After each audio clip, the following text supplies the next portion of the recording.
This 70-year-old man lived in this cabin for the last 10 years, but when he decided to do some groceries, a snowstorm appeared. Two people saw the opportunity to sneak into his cabin.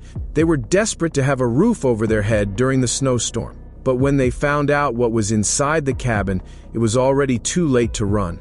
Eric jumped back when he opened up the final closed door of the seemingly abandoned cabin. Worst case, he expected to find somebody sleeping in there, but not this. He slammed the door shut, and he and Penelope ran to the front door.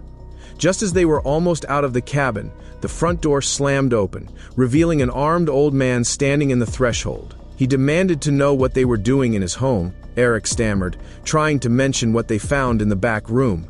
The man admitted he knew, but made it clear they were never supposed to find out. They were terrified of what he might do now that they had uncovered his secret. But before we continue, smash the like button, subscribe, and ring the bell so you never miss our upcoming stories. Small towns often harbor mysteries, especially among recluses like David. Now 70 and living in the woods, he hadn't always been isolated. Long ago, before the cabin, David had lived in a bustling city, where the streets were always lit bright and the people were lively and filled with excitement. In fact, David had been a family man with a wife and 3 kids when it all fell apart. David had been living an average and happy life when it had all changed suddenly. After many years spent together, his wife made a surprising choice to divorce him. Although they had an amicable relationship, she had met and fallen in love with someone else. So deeply in love that she was willing to hurt David. David's ex had no ill feelings towards him, but she was determined to start fresh with her new husband, and that meant keeping David out of the picture. She got the very best lawyer and requested full custody of their children on the grounds that she was able to give them something he could not, a stable home. Truth was, David did not make nearly as much as his ex. She had been the breadwinner of their home, and David had no evidence to support his ability to care for the children on his own. Not surprisingly, the courts favored her as she could provide more financially and emotionally. This was the beginning of the end for him. Losing his marriage and custody of his kids in such a short time sent David into a shock. He became distant and reclusive, not wishing to participate in society anymore. He felt the world was unjust and chose to live far away. He made up his mind to stay as far away from his past life, and a couple months later he moved out of the city without a word. For a while, David simply hopped from city to city looking for a place to call his own, but found that he didn't really fit in anywhere. Finally, after several failed attempts, David made a choice to make one last move. At the age of 59, David relocated to a small cabin in the woods of a small city in rural Alaska. In his new home, David had a new life.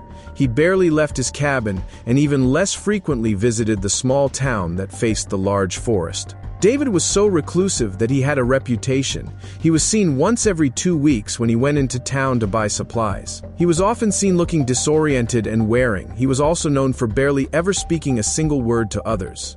But there was one known exception to this rule. David would speak only to one man who himself was not a resident of the town. Instead, the man would drive down into town to talk with David on the days David made his bi-weekly trips. The townspeople had no idea what the two men discussed or why they met up so often.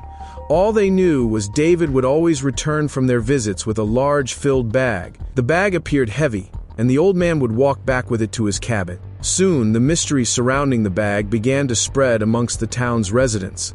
People often looked forward to the old man's visits in hopes of catching a glimpse of the large bag he often dragged back to the cabin. The teenagers had turned the routine into an adventure, each sharing stories about what they thought the secret behind the mystery was. It was not unheard of for youngsters to crawl up into the forest and take a peek into the windows of the cabin. Many people were curious to know what was hidden. All attempts failed as the windows and doors remained boarded up when David wasn't home, and when the reclusive old man was in the house, nobody even dared to come close. David was known to enforce his property rights with a threat of violence, chasing away all intruders off his property as he stood behind a gun, a sign for unwanted visitors to stay away. The warning was well received, and many parents warned their kids to stay clear. Most of the town had resigned themselves to the idea that they would never know what was in the bag, or unravel the secret of the old man. That was up until an unexpected opportunity presented itself. One day, David headed down into town for his bi-weekly pickup trip. Nothing was out of the ordinary, and he was preparing to take his walk back up the trail when a large snowstorm hit the small town, taking David and the other residents by surprise. It was clear right from the jump that the storm was shaping up to be a bother. The winds were heavy, and the evening air was chilly. Even as they stood inside, they could hear the loud noises from the storm that raged outside. It was clear that a return trip would be far too risky. But that didn't seem to bother him. David seemed far more focused on getting the task at hand completed. Once he was done at the supermarket, he made his way to the door, still intending to leave. However, the other shoppers and staff present were reluctant to let him go. Given his age and size, he was risking far too much. The argument between David and the other shoppers went on for a few moments. Finally, David sighed in frustration, giving in to the request of others present. It was clear to him that they would not be letting him leave regardless of how he felt on the matter. But he had priorities. David stood in the supermarket, his feet shaking in impatience. At that moment, his only thought was in the cabin. He needed more than anything to get home.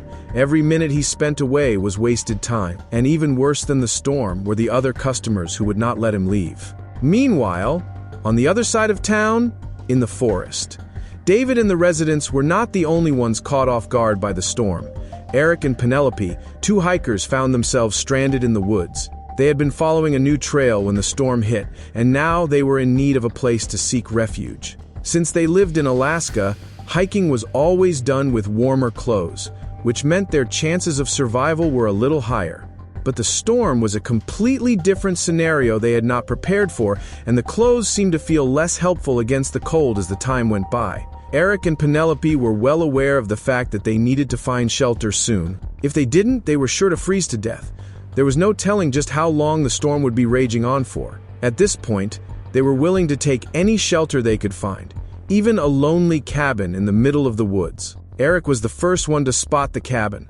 Pointing at it, he and Penelope headed for the cabin. It was terribly cold, and they were beyond tired but continued to walk on through the snow that was piling up around them. Penelope was slowing down much faster than Eric, but they were getting closer with each small step. Getting closer to the cabin, they both noticed that there was smoke coming out of the chimney. That meant that hopefully, someone was home. They walked up to the cabin and Eric pounded on the door. He even shouted. Tried as he might, no one came to the door. What were they to do stuck out in the cold? Nobody came to the door, and what was worse, beyond the smoke, there wasn't any other sign of life. Normally, they would try to find some other place, not wanting to make trouble, but this was a life or death situation. Something had to be done, and quickly too. Penelope wasn't doing well and was struggling to stand now. With every bit of his strength that he had left, Eric kicked in the door. It didn't work the first time he tried, but determined he tried again and again until the door finally swung open. He pulled Penelope inside as fast as he could. They were both weighed down by heavy boots and equipment, but they made it. The cabin was dark. The smoke was indeed from a fire, but it was very small. They couldn't see much of anything, but this didn't matter. Eric had to get Penelope warm before it was too late. He dragged her over to the fire, but it was too small. There wasn't enough heat coming from it to save his friend. Luckily for them, there was a stack of firewood next to the fireplace. Eric used it to grow the fire and make more heat. It took some time, but it seemed as if Penelope was getting warmer and more responsive. Maybe she would make it after all. Maybe they both would. There was one question that Eric wanted answered. Where were they? Who would have a cabin in the middle of the woods? They'd broken into someone's home, maybe? Perhaps it was just a vacation home. It seemed rather small for a getaway home. Another question was, who would leave a fire unattended? It was incredibly risky. With a bit of bad luck, the whole cabin could have burned down. At least now, he and Penelope were there to take care of it. The fire was burning brighter as it grew. Eric could see around him a little better now. It was clear someone lived here full time. He decided to look around, thinking perhaps the owner was afraid and had hidden when he knocked down the door.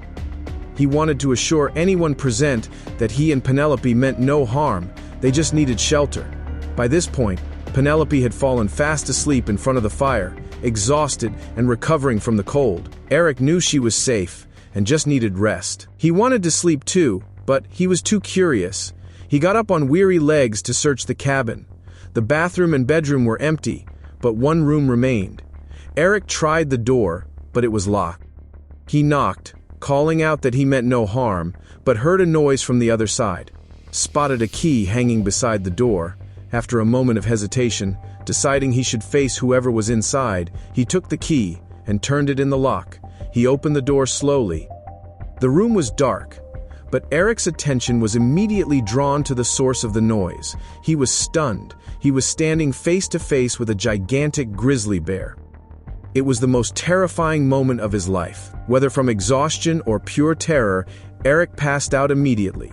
Now he was unable to defend himself or even warn Penelope, who was still sleeping in the main room. How would they survive? Eric woke with a start when cold water hit his face. He shot up, dazed, until the memory of the bear rushed back. He looked around in terror, wondering if Penelope was safe. He saw the bear sleeping nearby and tried to keep quiet, but was relieved to spot Penelope on the couch, wrapped in a blanket near an old man holding an empty bucket. The man helped Eric up and sat him next to Penelope. Eric immediately explained that it was a life or death situation and apologized for breaking in. The old man listened and nodded. He knew how dangerous these storms were and understood they needed shelter. Once things settled, they had to ask, what was a grizzly bear doing in the house? The old man agreed to explain, provided they kept it a secret. He told them that 15 years ago, he had found an abandoned cub. Living alone in the woods, he was lonely, so he raised it himself. They grew close, and he couldn't bring himself to release it. Since keeping a bear was illegal, he kept it hidden from everyone except a local fisherman. Eric and Penelope waited out the rest of the storm with the old man. When they regained their strength and journeyed home, they kept their promise, wanting the old man and his bear to live out their days in peace. Thank you so much for watching. If you enjoyed the video, please don't forget to leave a like, subscribe, and ring the bell so you never miss our upcoming videos.